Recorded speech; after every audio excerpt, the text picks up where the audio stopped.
You're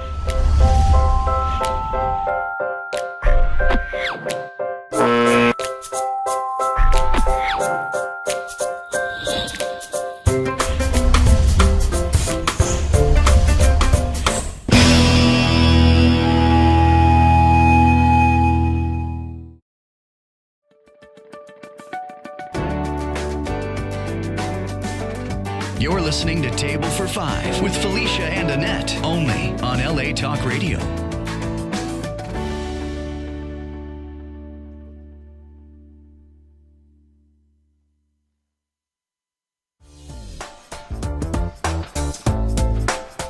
You've seen the view.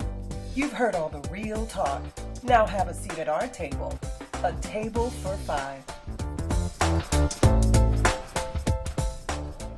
Yes. Welcome. Good Monday morning. Yes. Good Monday morning, everyone. Welcome to our table. Yes, come and have a seat at our table. I love that. I love our new intro. You guys have to, I know, we're being really cheesy. I know. Yes. No shade on any of the other shows. I mean, No. that's kind of like, kind of set up to do the best. inspiration. Yeah, exactly. Yes, those other shows were our inspiration. And so we were just kind of like giving them a shout out in our little intro. Like you've seen that. You've seen them, you've heard them. Can you come sit with us? Yes, come sit down. But yes, welcome everyone. Come take a seat. Go get your coffee, go get your water, whatever. Get ready to listen, watch, just listen as you clean, fold laundry. That's probably what I'd be doing if I was at home right now. But welcome to Table for Five. If you're wondering where you are, you've landed at Table for Five. So welcome. Today is Monday.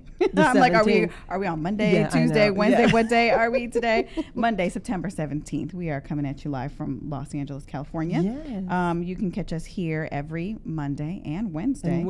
At 11 a.m. Pacific Standard Time. Get that PST in, girl. Get it in. Get it in. Always. So come check us out. I know. And where else can you find us? I know. Well, all our social media platforms. Thank you for that segue, Felicia. That was so professional. I'm We're so very impressed professional here. this morning. This is actually our first official kickoff show with a guest. Yes. So we're really excited this morning to have Erica Mandy, but we'll tell you more about her in a minute. What we want to let you know is how do you continue to track us when we're not on the air, where you can find us on Instagram, Twitter,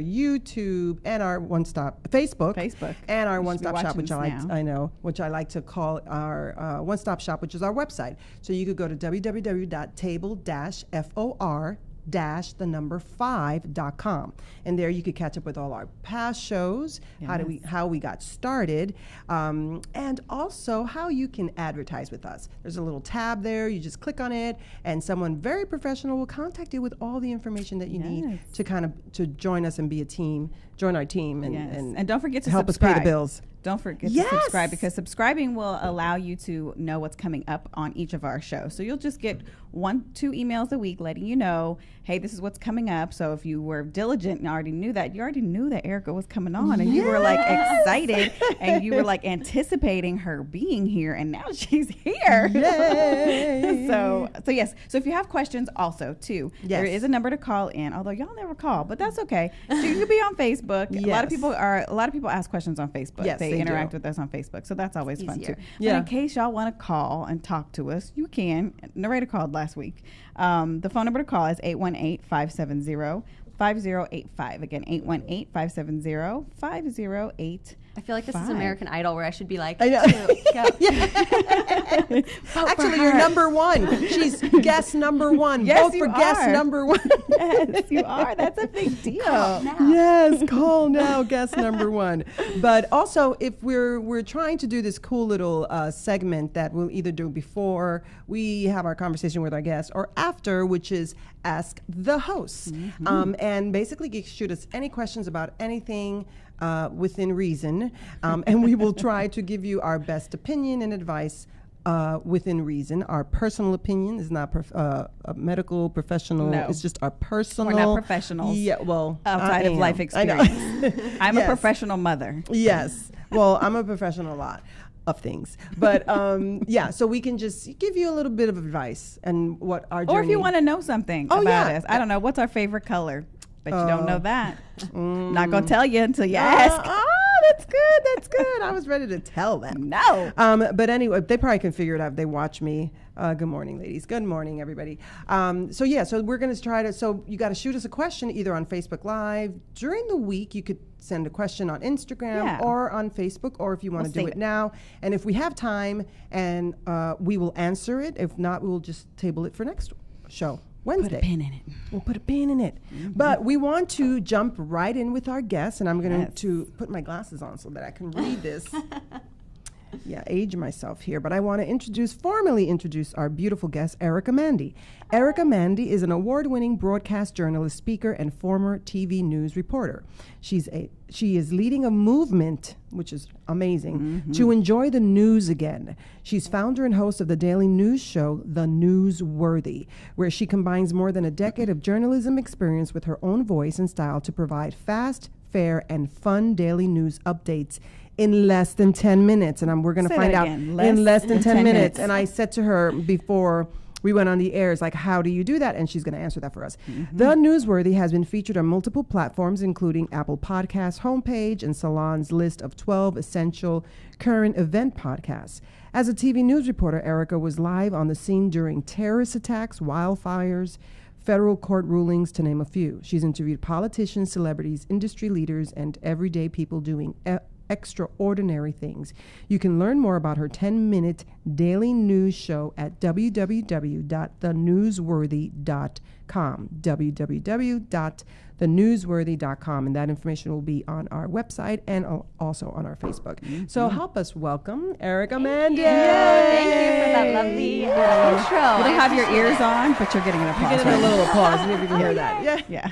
So first, we met Erica, and you were speaking on a panel of women in media? I became part of this group called 50 Women Can Change the World in Media and Entertainment. And so some of the women from that group put on a panel, and I was so excited to meet you all. And we were like, oh, we both do podcasts. And so this day was planned, and I'm so excited to be here. So we planned this a long time ago. Like we tried to book her when we met her, like on the spot. Like, you got to come be on our show.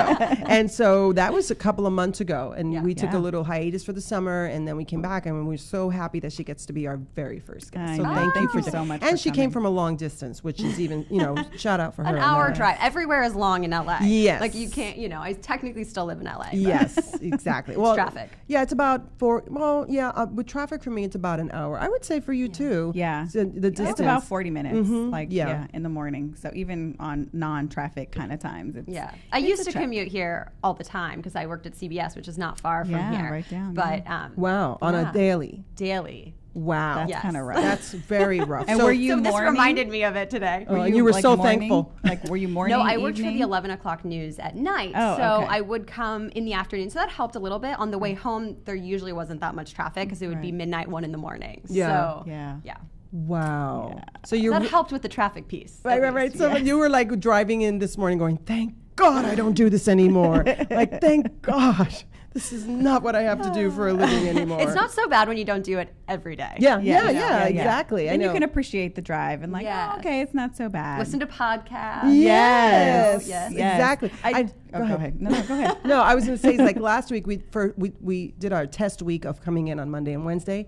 And Wednesday we were both undone. We were like, wait, we added another day to our schedule, and we were late, and we were like running around. It's like we got up at the same time. We left the house at the same time. But I think it was just fitting in that extra day of getting on the road and being here intentionally. It's just the new schedule. The new schedule, trying to get used to the new it. routine. I think if you go the other way though, and you're like outgoing and then trying to come and bring it in, I would think it might be a little easier to adjust. Like when you decided to stay at home and like, I'm going to do it from home as opposed to coming in. Yes, it's nice not to have that commute and feel like I'm wasting time driving back and forth, but there's other adjustments to be made when you work from home because now you don't have the same colleagues, and you have to make sure you're disciplined to work at the time that you want to work at.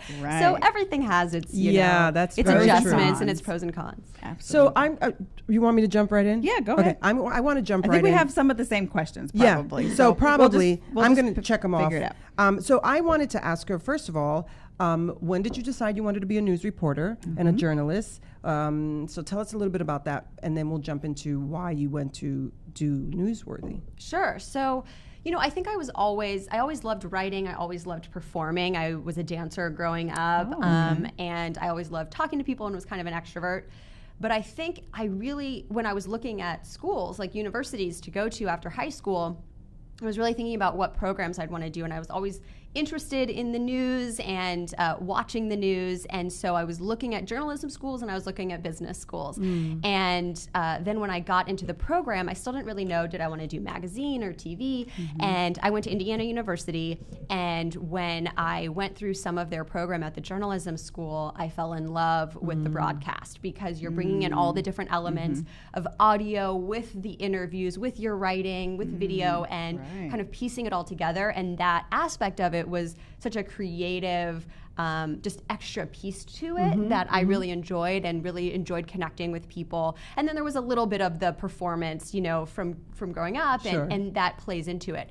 But I think journalism in general has always intrigued me because of the storytelling and getting to connect with people and then making a difference. And really, after telling a story and someone that you interviewed saying, wow, thank you so much for telling my story and getting it out there, that's the best feeling. Now, did you always know that you wanted to be on camera, or did you want to be behind the scenes? You're like, I just want to be like the reporter that goes out there and gets the information, or no, I want to be the anchor. I want to be on the television, giving the news to everybody, coming into people's houses and lives. Because if you think about it, I was thinking about this over the weekend.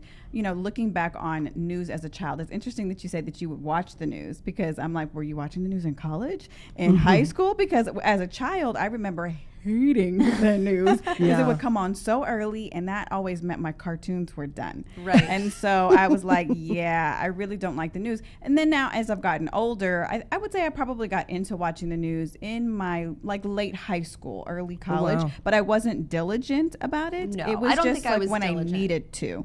I think I was always intrigued by it, and my parents would have it on, and so I would watch it with them. And then in college, I would actually, because I was in journalism, I needed to pay attention, but also I then did student television and stuff like that. So that, I wanted to be better by watching what the professionals do. But it wasn't the same as what it was after college. And when I was like, this is my career and this is what matters. So I definitely didn't pay attention as much, but I think I was always intrigued by it and always wanted to pay attention some. Now, did you, when you out of college, did you go to a station right away? Sure. So right after I graduated, I actually took an unpaid internship, one more, because I had done. Those are always fun. I did that. Which is harder because all your friends are going, have these jobs that are paid, planned 6 months in advance. That's not really how TV news or journalism works. You kind of have to get it on the spot, and because when they're looking for a reporter, and you have to, especially in TV, well, I think in all probably journalism, you have to kind of start in a smaller city, and it's make almost like your grad there. school. Make all your mistakes, embarrass yourself, especially if you're on TV. I was kind of glad that YouTube wasn't quite as popular as it is now, because I feel a little bit bad for reporters who probably mess up. They make for great memes, though. I know, but it's like terrible. I've been there. We're like, I know. But so I took one more internship right after college. It was in my hometown of Kansas City, and I really connected with one of the photographers and an anchor there who actually were dating each other. But they helped me out so much, and the photographer said, I want to recommend you to my old boss in Columbia, Missouri, which is 2 hours from Kansas City. It's where the University of Missouri is. And so he recommended me, and I took that interview and got hired on the spot. Wow. So, but then I was a part-time reporter making $10 an hour in the middle of Missouri. So that was where I started, and then you just work your way up from there. So you could get paid virtually the same. That's very interesting that you said that. Working someplace different and reporting the news gets kind of paid the same in the beginning. In the beginning, wow. I mean, at least and it at also, that time. I think it has to do with the city too. If you're in a bigger city, you make a little bit more money. Slower, if you're, kind of, sort of, It's, I mean, people think that news reporters, anchors are on another level, but news reporters make a lot of money, and that's not really the case. I feel that they do the work, and you can correct me if I'm wrong, for the love of storytelling and getting that information out there accurately. As best as they can within that time frame. But I wanted to ask you, I know you were on the news, were you here on local news here in LA? Yeah, I worked for CBS Los Angeles, Okay. so the LA station. And you were there, and then all of a sudden you had an epiphany and said, I don't want to do this anymore, and Right. walked away. Right. Why did you do that? Okay, but wait a there's- minute. Before we get to that, Uh-huh. so there is a difference. So I just want to kind of explain to people how it works, because Right. they think, okay, if you're a news reporter in the field, do you stay that way? Is that where you start out? Is it like a ladder? Like, can you explain, I guess, like the food chain a little bit of how, because there's a In the food chain in newsroom. everything. Yeah. There's a food chain in business, in corporate America, in the medical field. Everyone has their pecking order, and how do you get to that next level? And what do Sure. you have to do to aspire? Like, say you want to be the, Mr. Brown that's on ABC News. I remember him from my childhood. Brown. I'm like, yes, I'm like, how are you still on TV? But I feel like we have a connection to these people. Listen, I love Dallas Raines. I guess I love ABC News.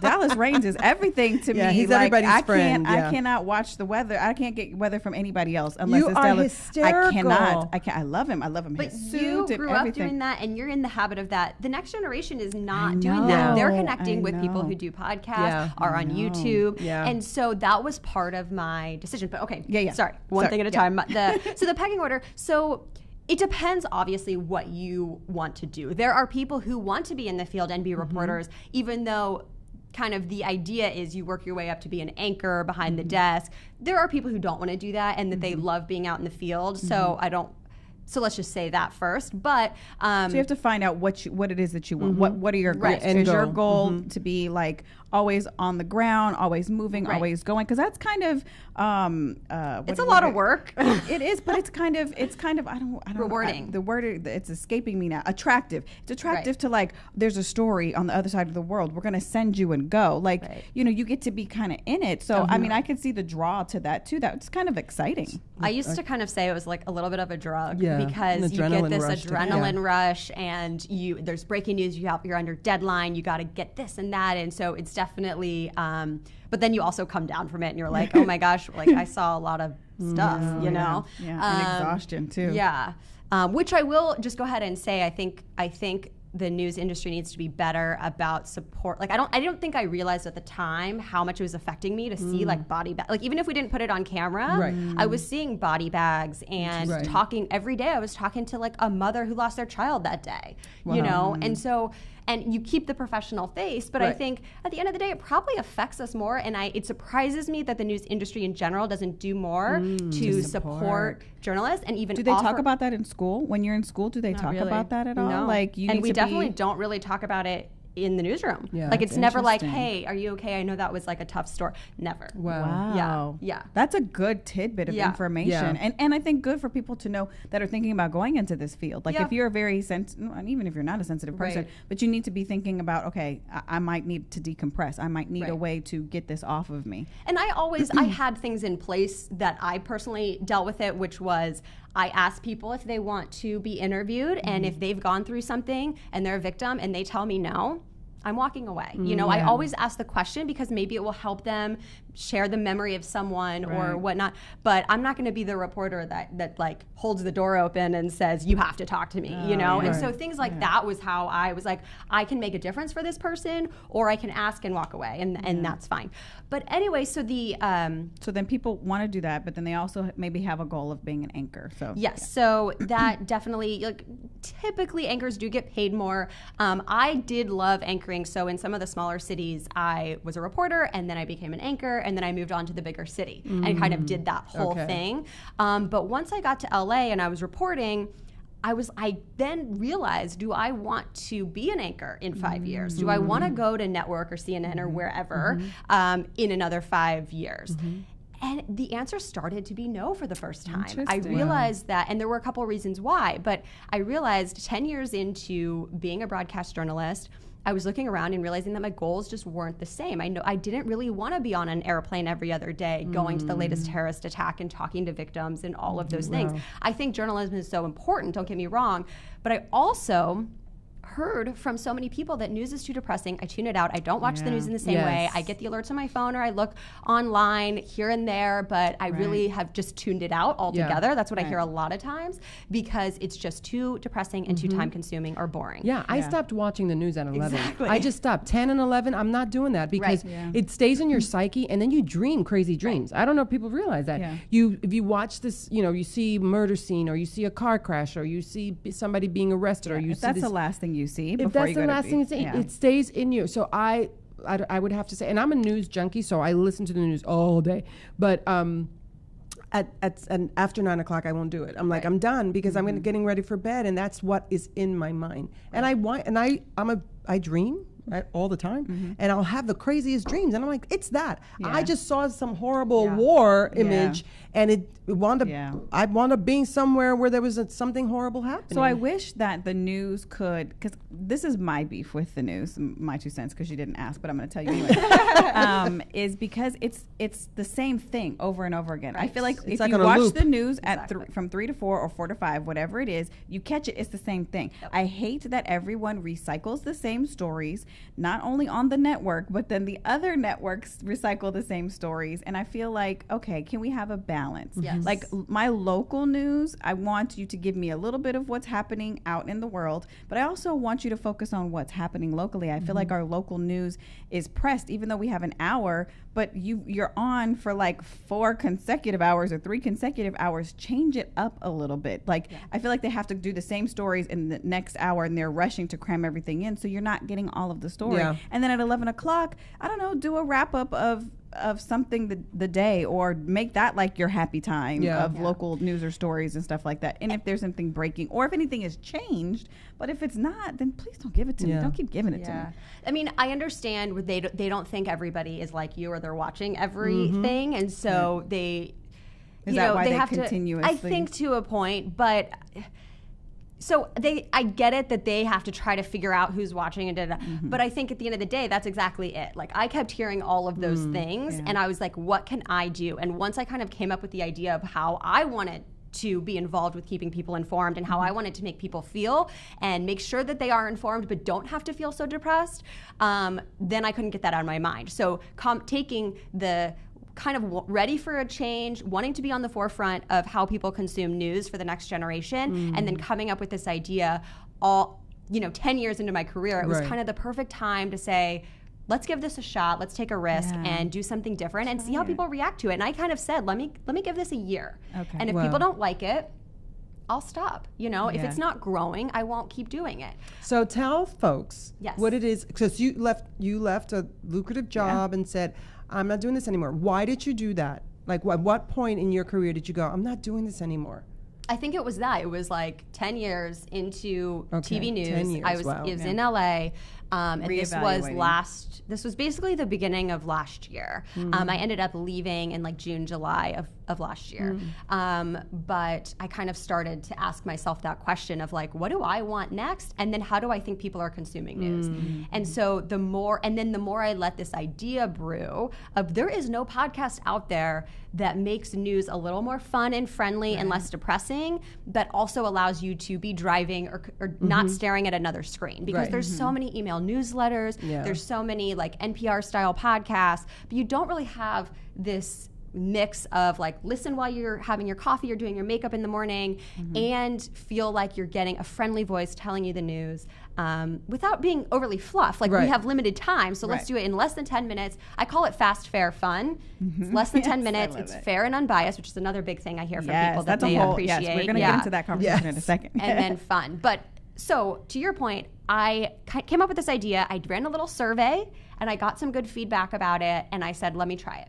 Wow. Yeah. So where do you get your resource of information? So I basically do all the hard work for you and scour the internet looking for all different types of sources with different perspectives. And my job is to bring it all into this one convenient place for you. So I'm kind of the curator and finding things that you probably wouldn't see otherwise. So it's the big stories of the day. What are people talking about? Plus some other interesting things that maybe you wouldn't have seen that I found for you. And then like how else can we make it fun so you can be part of like kind of the fun conversations too. So how do do you get that in less than 10 minutes? Yeah. Well, and first, is it a mixture of like local and national, international? So I focus mostly on national. Okay. Every now and then I will do international when I have, I've thought about adding a segment, an international segment once I'm able to expand a little bit more and stuff like that. But it's mostly national. Okay. And how do I do it in less than 10 minutes? Yes. So I think people would be, and I think working in TV, this was a big thing. Like you'd be surprised how much you can say in a minute. Yeah. When it's concise and when you're timed. Yeah. You have to. I mean, I used to tell stories that I worked on for 8 hours in 1:30, right? Wow. So And see, I don't think for that's television. enough time. Yeah. But Right. okay. Well, see, and this is the thing. I want you to start your day with me, get a really good picture of everything that's happening so you can be like knowledgeable when you walk into work and be part of the conversation. And then if something really interests you, I list all of my sources on very my good. website Okay. and I want you to go look and read some more about that homework. one Yes, thing. I But like you don't that. have time- Interactive. Yeah. You don't have time to read about all 12 stories that I have in less than 10 minutes. Right. You get an overview of all of them. You can feel knowledgeable about all of them. And then the one or two that you're most interested in, go read more about it. I'm not saying you shouldn't listen to other news if you want to, but some people weren't listening to any. Right. Or Right. it's just Right. very hard to stay informed with all of it. So I try to, so anyway, I basically am very concise about it. Some stories get 2 minutes if it's a really important story, and some get 30 seconds. Wow. So I have anywhere from 7 to 12 stories in less than 10 minutes, just depending on that day, but it always has a wide variety. So how many times a day do you air news stories? Monday through Friday. But once? Yes, so I'm not trying to be your breaking news outlet. I'm like, and that's the thing. Like when you start something, you want to know who are you and who are Right. you not. Yes. I am not What an can we in-depth expect? analysis. I'm not your breaking news place. I am trying to give you the overview of all these things so you feel well-rounded, up to date at the beginning of the day. Nice. And then I'll update you on stuff, the next day. And Right. if you are that interested or there's a breaking story, I'm not saying don't look at other news. Right. But this helps you just get a little nugget Well, I to like kind of that. keep it moving. I like that idea of you get to go into work or wherever you're at and you have knowledge of what's happening, what everyone else possibly could be talking without about. having to sit at your computer for 10, Right. 20, Right. 30 And minutes read the reading stories. everything Yes. and staring at another screen, and you can be doing other things while you get up to Right. date on all of these different stories. Multitasking. Everything from the hurricane to the Emmy Awards happening tonight Right. to all of the different things. Because Right. we're in a very fast pace, Yeah, 24-hour which is a news little cycle kind is- of scary to me. For our kids, just want everything now. Mm-hmm. Instant gratification, I think, is what this generation is really about. I feel like our generation kind of started it, and now it's like full blown, full force. So this is interesting. It's interesting to me. I do like the idea that you encourage people to go and if something interests you, go do some homework, look more into it. But this is a good quick way to get the quick. And I actually love the idea that maybe you don't realize what you're interested in until you hear that same time. You're like, oh, I didn't know I was so interested into these like space stories. But every time I hear, because I talk about, today SpaceX is going to be talking about the first space tourist. Like they're going to name the Right. person they Yeah. plan to take around the moon for the my first time that's gosh. not an astronaut. That's crazy. And so And people don't know that. yeah. So it's like fun things like that 'Cause are nobody's still talking impacting about our them. lives, And so maybe you didn't realize every time there's kind of a space related story, you were super interested in that. And so now you know that you want to dig a little bit more into that, you can. Now, do you have like a format? Do you say, okay, I'm going to pick something from different areas? How do you format what information? Because I mean, that's good. I feel like there's so many things out there happening that Yeah. we don't get privy to Yeah. or we don't know, because one, I don't think people know where to look. Right. That's a big daunting thing, because you look at your computer, and we have learned, since the age of the internet, that not everything you read Right. is correct on the internet. And so, it's daunting. You don't want to go through it. So how do you pick and choose your areas of where you get the important stories? Yes, and I think just to your point about not everything you read, I'm so conscious of that, and that's why I look at multiple sources, especially for some of those political stories or controversial stories. I look at multiple places, and if there are any conflicting information, I bring them to you. I tell you where I got that. So being transparent and kind of having that fuller picture of not just one news outlet's perspective, I think is what makes my show kind of special. In terms of my format, I like to start with the biggest stories of the day that, like, if you don't know, people will think you're living under a rock, you know? So, how did you not hear about that? Right. So that often is politics or, you know, natural disasters or something like that. But I make sure that I don't overwhelm the show with that stuff. You know, if there's a lot of politics, I will pick the top 3 or 4 and tell you those. Because usually anything beyond that, you know, has more life to it, and we can get to it another day. So I look at that, but I make sure it's not all doom and gloom. So then I want to know what's like tech or science, or, you know, I look for a lot of those types of stories because let's face it, tech is so part of our lives today that when we use social media platforms, we use Amazon when we order stuff. I mean, so if they're doing something interesting, I want that to be part of the show. That impacts our lives, and people will be talking about that, and you want to know about that. And then I'll put a dash of entertainment in there. So I won't talk about like every celebrity that's having kids or whatever. It's more of like the Emmy Awards are happening. Here's what happened at the weekend box office. Again, things that are fun and social. The Cardi B and the Nicki Minaj fight. I didn't talk about that. No. Yeah. But I think those stories are kind of important too, because it brings like you know, things that are happening in the news into your own life. It's a really great way to start conversations. Well, how do you feel about that? Sometimes you don't really know people's thought process until you start talking about news stories, and then you're like, what? You think that? What? I love it so much when my friends, because people forget where they hear things sometimes. And so my friends will be like, Erica, did you hear? And they'll tell me, and I'm like, oh, interesting. Where did you hear that? And they're like, oh, wait, maybe it was on the NewsWorthy. I was like, that's what I thought. But I love it because it shows me that they are talking about it. That they'll hear something and they'll start a conversation because of something interesting they heard on the show. I love that. So how do you feel about this new term that we've been hearing for over a year, fake news? How do you, when you're doing your resourcing and you're doing your reporting, how do you protect yourself from that? Because you're also part of the media, and you also can be labeled fake news, you know, not because it is, but because that's what people are saying. Yeah. So how do you feel? I think before you answer that really quick, I'll let you think about that. But we were talking earlier about the whole legal aspect of it. Is there a legal department, like, and is it different cable news as opposed to network news? And like, you are independent on your own, right? So who checks you? Right. So my experience as a traditional news reporter was if I was doing a story where we were basically talking bad about another company or something, then I would have to check in with the legal team, the lawyer, and say, okay, did me saying this statement, did I reach out to them enough times? I mean, I usually knew enough from my training and my years of experience as a journalist to make sure that I was being fair to all sides and all of that. But there's a legal department that you could consult. Yeah, I mean, like CBS has a lawyer, because they get sued, you know. But also they are doing investigative stories and things where they're calling out, you know, an individual dentist or an individual person, and so they have to make sure they do their due diligence to try not to get sued.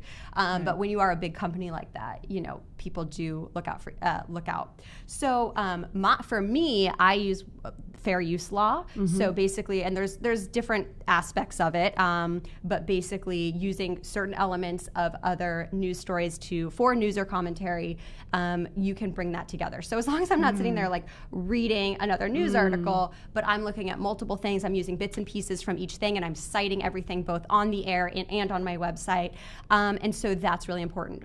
So I think more than the legal aspect, it's more making sure that people know where I'm getting my information. Again, that's why I list it all on the website.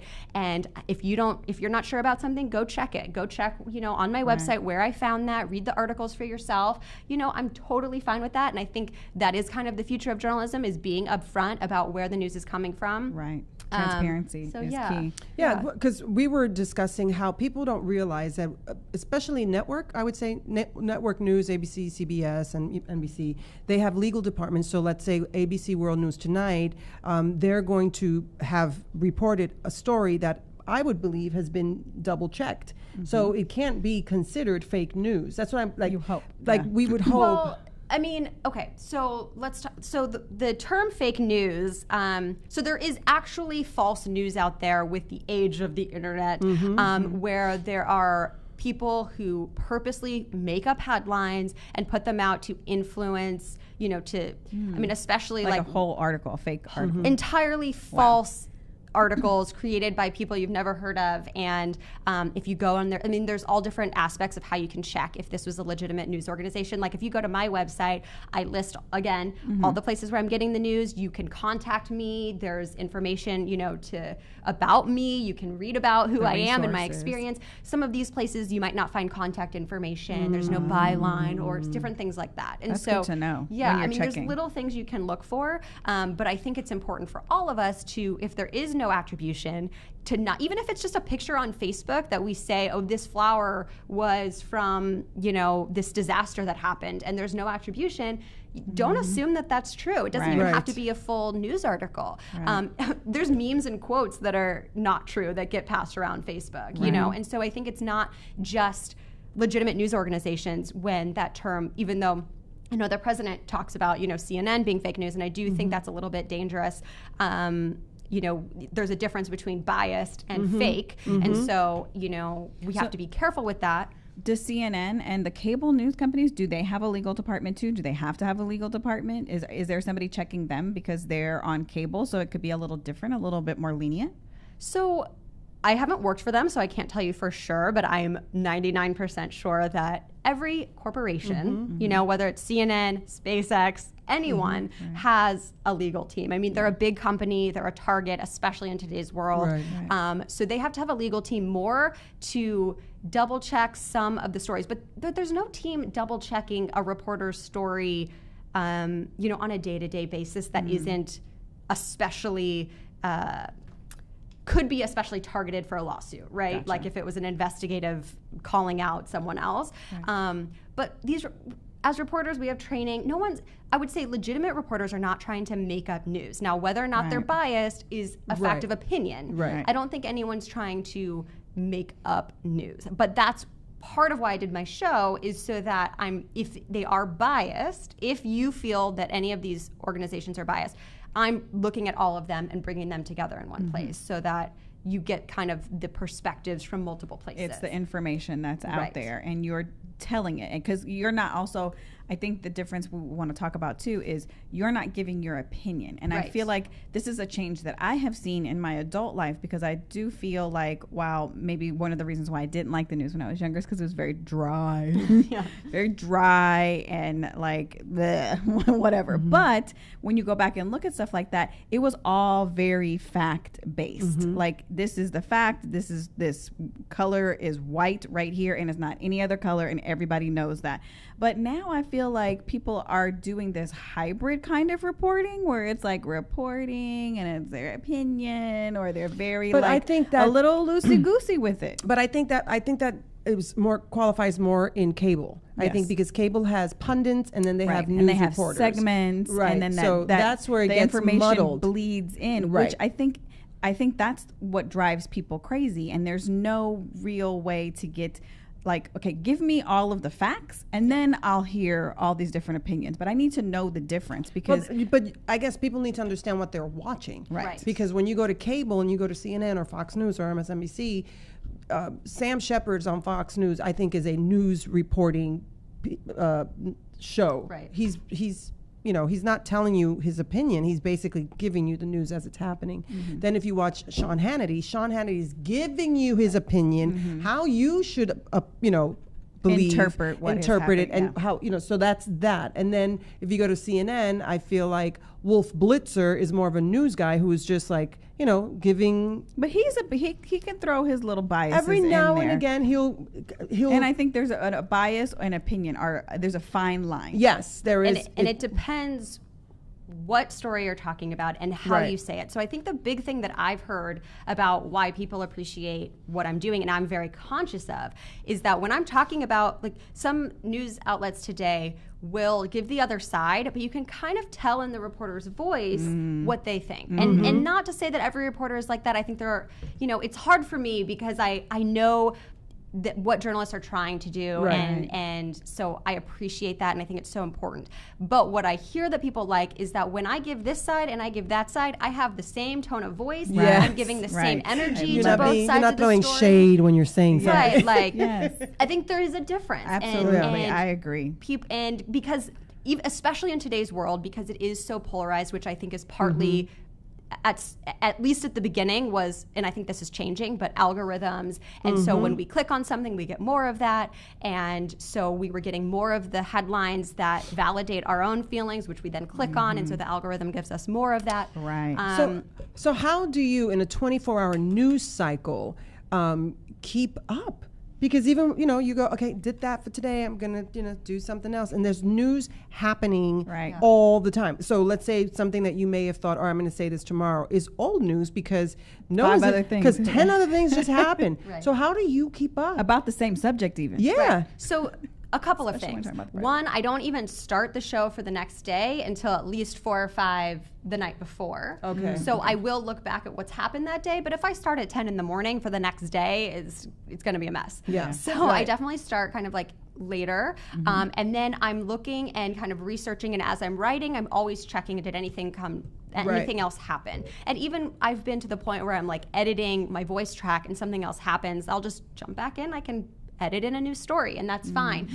So I publish at 4 in the morning Eastern time, which is 1 a.m. our time. So by the time people are waking up on the East Coast, they can listen to what's happened in the last 24 hours. Okay. So I'm looking at that, and if one of the philosophies that I do that helps with the less than 10 minutes, but also not repeating the same things, because I kind of agree. Some of the main, traditional news outlets, if there's one little update with a story that was talked about all week, we're talking about it again with that one little update.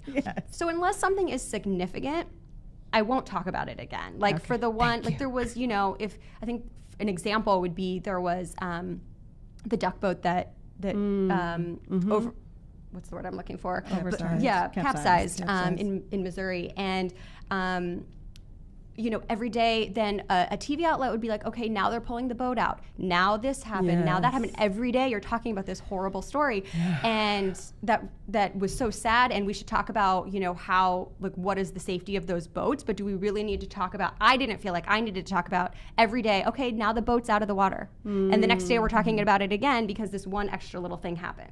So I talk about it, I say the important things, and unless there's a significant update in the investigation, we move on, you know? Gotcha. That's smart because it could be a little overwhelming. Exactly. And it gets, I find sometimes the news desensitizes us to what's the sadness of what's happening because you keep hearing it. And also, you can only do so much with that information. If, yes, you should push for an investigation into the safety of these boats. Okay, then sitting in that sadness isn't going to do you any more good. Exactly. Or watching what's happening with a terrorist attack all day does not help anybody. It just makes us all anxious. And so, and I've heard anxiety. A lot about, like the mental health aspect of people who just like, their news is very hard for a lot of people. And so I want to help you know that it happened, know that there's an investigation, and hey, next time you're on one of these boats, maybe look into it. And then let's talk about the Emmy Awards because we need to move on, you know? So you've been doing this for a year now? Has it been a year? Yes, I just had my 1 year anniversary in the end of August. And I'm assuming you've gotten a really good response from your listeners. Because there are nights, it's a lot of work. Because you're doing it every day, and it's like it's almost like there's no shut off because when you have a that's job, what I'm saying. It's a 24-hour news thing for you. So I'm running the business and doing the content. So I do work all the time. So do you have someone to help you with putting together? I have freelance writers that I turn to when I have other things going on. So if I'm speaking at a conference, which has happened quite a bit, then I turn to them and say, do the majority of the writing, and then I come in as the editor, look over everything, check it, but it's a lot less time for me, and then I record it, send it back to them, they edit it. Now, when I'm not in an event like that, I mostly just do it myself, as I've been waiting to grow. Now, I think that's going to start changing over the next year because thankfully I have grown and I'm just seeing more success with it. So then I have the money and resources and everything to reinvest and start hiring the team. But I definitely want to grow it and build more of a team. And so thankfully I have great writers on hand for when I need them. That's Now, fantastic. what has been your biggest adjustment other than working from your home, and what has surprised you about doing podcasts? Well, I think just running a business and kind of It's all on you. yeah, it's all on you. And I knew that it would be a lot of work, and that didn't bother me. I think there was a little bit of element of like dealing with, like there was some personal growth in there. There was some like, I didn't expect that the pressure not to do the news, because that part I got, I'm a journalist. Right. But the like learning the business aspect of it, which I actually have thought was really fun, and I enjoy that. But feeling like I'm good enough to be able to be the business owner and the journalist, and Right. not just have to be one or the other. Wow, interesting. And then also like the pressure of people are watching. They saw me quit my job. There are people that are watching you to see, is she gonna do it or is she gonna fail? And so that You say goodbye to the messes with haters. your mind a little bit sometimes. But it's actually like I'm so thankful for it, because I care less about what other people think more than I ever have. That's and that's awesome. such, I'm so grateful for that. That's growth. That's called awesome. yeah, growth. yeah. Well, would you ever where do you see yourself in 5 years? Would you consider going back to I would never go back, I don't think, in the same way. conventional? Okay. Yeah. So That's an amazing lesson. That's an amazing opinion that you've come to in just 1 year. yeah. And I think the reason I'm doing this and my why is for the people that I want to help stay informed without feeling depressed. And I hear now from listeners almost every day Really good. that tell me what a difference it makes for them, that they love it, that they feel more. I just had, and this honestly almost brought me to tears, I just had a listener tell me that they are going to vote for the first time this year because they actually feel like they have their finger on the pulse of what's going on, and they never And they're wanted to informed. vote before because they just never really paid attention. And now they feel like staying informed is doable and it doesn't make them feel like crap. That's excellent. And so I was like, That's "Oh." excellent. Do you get people that come to you and ask you for resources like, hey, I want to vote in my local election. Where do I start? Do I you get haven't gotten advice a like ton that? of that because I do, again, I hate to keep saying this, but I link out to, so like I'll even say, when I talk about the primaries that were happening, I'll say I've linked in my show notes to the website where you can check about your state. So I do put that out there. That's fantastic. Yeah. Yes. That's good. I'm sitting here listening to you talk, and I almost feel like it's a living, breathing research paper.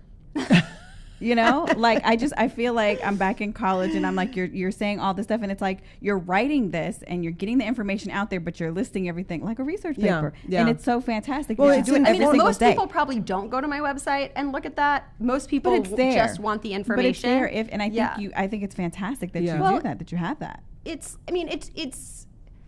important like anything, and I think that's where our industry is going, where we have to be transparent about Yes. what we're doing and Yes. where we're getting our information, whether that's directly to the source or multiple other places. Right. Yeah. And I think you're empowering the listener. Like, Yes. listen, this is Exactly. what it is, Yes. but this is where you can get further information. Yeah. What Right. happens with our local news is they tell you what they tell you, and that's it. Yeah. Yeah.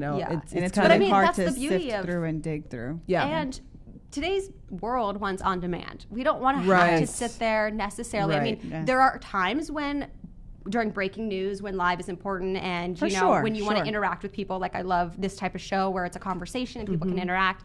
But I think also we all live in kind of this on-demand world. Yeah. And Yeah. so you want to be able to listen when it's convenient for you. When Right. you walk your dog in the morning or when you drive to work. And that's going to be two different times for two different people. Right. Yes. And so I allow that to happen. It's Yeah. possible because Yeah. it's any time. So another question that I had for you real quickly is, now that you're kind of isolated, you're in the podcast, you're doing it from your home. How do you feel? Because you don't have that interaction. You're not in the field. You're not. You don't have colleagues. You don't have the people to bounce it off of. How Sure. has that been different for you? How have you Yeah. managed, and how's it been okay? Because for me, I'm an extrovert, so Yeah. I like to be around Yeah. people. So And it that's was an kinda hard. adjustment, but it's been so much fun because threw myself into the podcasting industry, and I went to conferences, and I met other entrepreneurs in my local space. I met other entrepreneurs at these conferences, and so now I actually feel like I have this little family in the podcasting space. I mean, even going to like speaking on the panel and meeting you all. Right. You know, when I first launched my podcast, I went to a conference called Podcast Movement. It was in Anaheim at the time, and I didn't know anybody.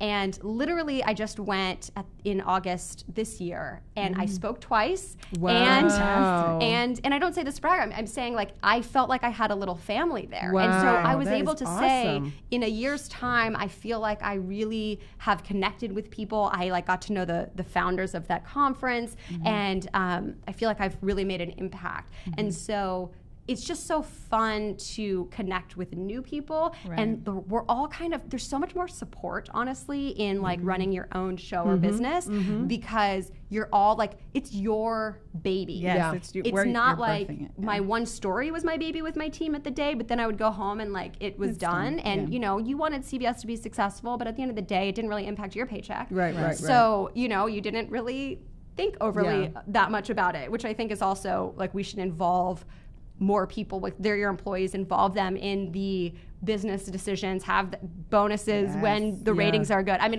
that would be my thing. But Sounds yeah, like you have a lot of ideas. I know, right? You might want to I'm building At the end of the day. I know. I'm building a media organization right now. Oh, that's you know, it is a excellent. podcast today, but it will be a media organization So in is 5 that years. like the big goal? Yeah, I mean, I want the newsworthy, fast, fair, fun information on every platform, in video, podcast. I see it growing to much more, having even more some like evergreen content that still has that same vibe. So different interviews. So yeah, I wanna keep growing it, and is excellent. Where I'm at today. I feel like it's growing every month.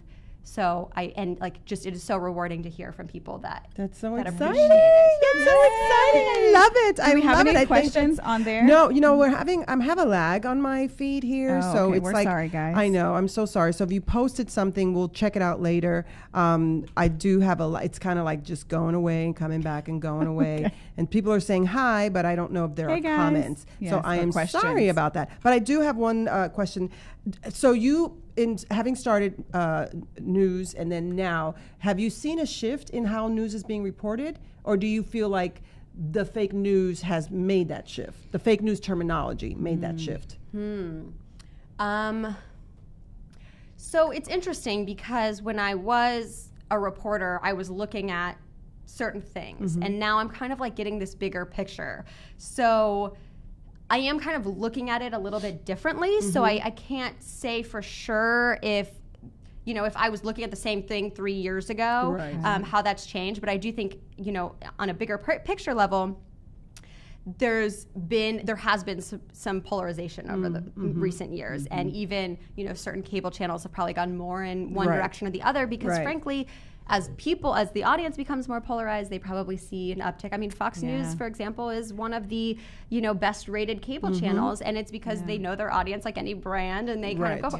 And That's a little CNN scary is to me that news is becoming a brand. But I also think the pendulum swings, and there are people, and I know I've seen it with my show, that so appreciate the unbiased aspect of it that there is going to be something's going to change again. And I think even tech companies are already going, okay, our algorithms did this. Now we're going to make sure we are exposing people to more types of news, not just what they click on. So, there's already changes. Just like we all became obsessed with social media, now all the companies are taking a step back and saying, okay, I'm going to tell you how much screen time you're getting because I know that if I don't do something, you're going to revolt and just not come on the platform at all. And so I think it always kind of swings and eventually will land in the right place. But I hope that with my show, I'm adding to that element of getting some fair information. Absolutely. Excellent. Thank you so much. Oh my goodness. For that. Yes. So, like always, we've run out of time. Yes.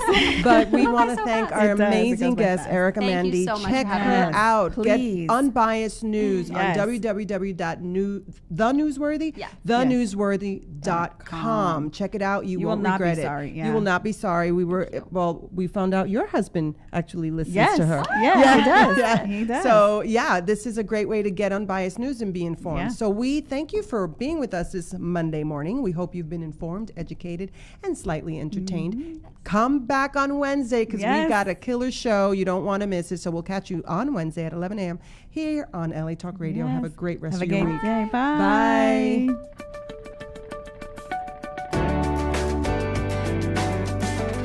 You're listening to Table for Five with Felicia and Annette, only on LA Talk Radio.